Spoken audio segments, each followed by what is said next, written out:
Assalamualaikum warahmatullahi wabarakatuh. Selamat berjumpa lagi dengan saya. Di sini saya akan mempresentasikan salah satu tugas mata kuliah Literasi Kitab Kuning. Sama saya, nama Kokom Komalasari, NIM 2281131240,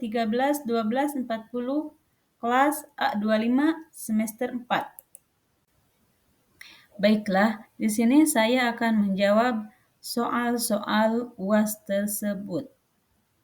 Soal yang pertama yaitu, apa itu literasi digital kitab kuning dan bagaimanakah sejarahnya, serta apa tujuan dari mata kuliah tersebut? Literasi digital kitab kuning mengacu pada kemampuan untuk memahami, mengakses, menggunakan kitab kuning, kitab-kitab klasik dalam tradisi Islam yang umumnya berbahasa Arab melalui media digital. Ini melibatkan menggunakan teknologi informasi dan komunikasi untuk membaca, mempelajari, serta mengkaji kitab kuning secara efektif. Sejarah Kitab Kuning. Kitab Kuning merupakan kitab-kitab klasik dalam tradisi Islam yang menjadi rujukan utama dalam berbagai bidang ilmu agama seperti tafsir, hadis, fikih, tasawuf. Di Indonesia, Kitab Kuning menjadikan bagian penting dari kurikulum di pesantren. Seiring dengan perkembangan teknologi, Kitab Kuning diakses secara digital. Digitalisasi Kitab Kuning memungkinkan lebih untuk mengakses dan mempelajarinya, serta melestarikan teks-teks tersebut dalam berbagai bentuk yang lebih tahan lama.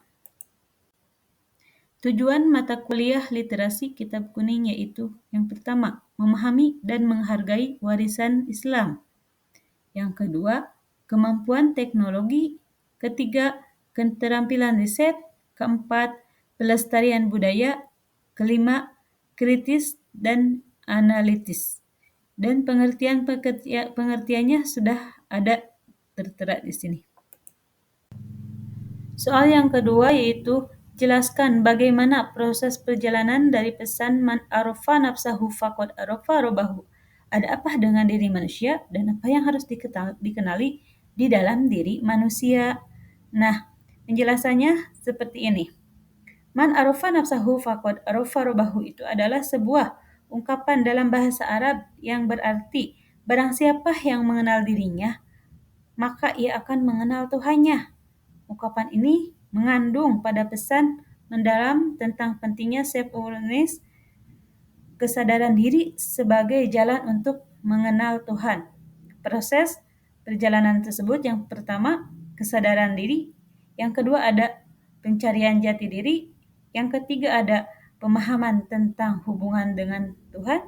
Yang keempat, pengembangan spiritual. Soal selanjutnya yaitu, bagaimana proses perjalanan dari iman, Islam, dan ihsan sehingga bisa membentuk peradaban manusia. Proses perjalanan dari iman, Islam, dan ihsan dalam membentuk peradaban manusia. Iman, Islam, dan ihsan adalah 3 pilar utama dalam agama Islam yang ketika diintegrasikan secara mendalam dalam kehidupan individu dan masyarakat serta membentuk peradaban yang beradab dan berakhlak mulia. Soal yang keempat yaitu, sholat yang bagaimanakah yang bisa mencegah manusia dari perbuatan keji dan mungkar? Yang pertama khusyuk, yang kedua tumaninah, ketiga istiqomah, yang terakhir penghayatan dan refleksi. Soal yang kelima yaitu, apa pengertian dari akhlak dan adab? Bukankah Rasulullah diutus oleh Allah Subhanahu wa Ta'ala untuk menyempurnakan akhlak? Apa katanya?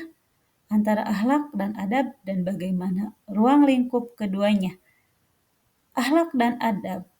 Akhlak adalah istilah dalam bahasa Arab yang merujuk pada etika atau moral. Secara umum, akhlak dapat diartikan sebagai sifat atau karakter yang dimiliki oleh seorang yang tercermin dalam perilaku dan tindakan sehari-hari. Sedangkan adab itu adalah perilaku atau tata krama yang baik untuk mencerminkan rasa hormat, sopan, dan tata cara yang sesuai dengan Norma dan agama adab mencakup segala bentuk perilaku yang menunjukkan rasa hormat terhadap orang lain, baik dalam konteks sosial maupun dalam menjalankan ibadah. Baik semuanya, mungkin cukup sekian video saya untuk hari ini. Terima kasih. Assalamualaikum warahmatullahi wabarakatuh.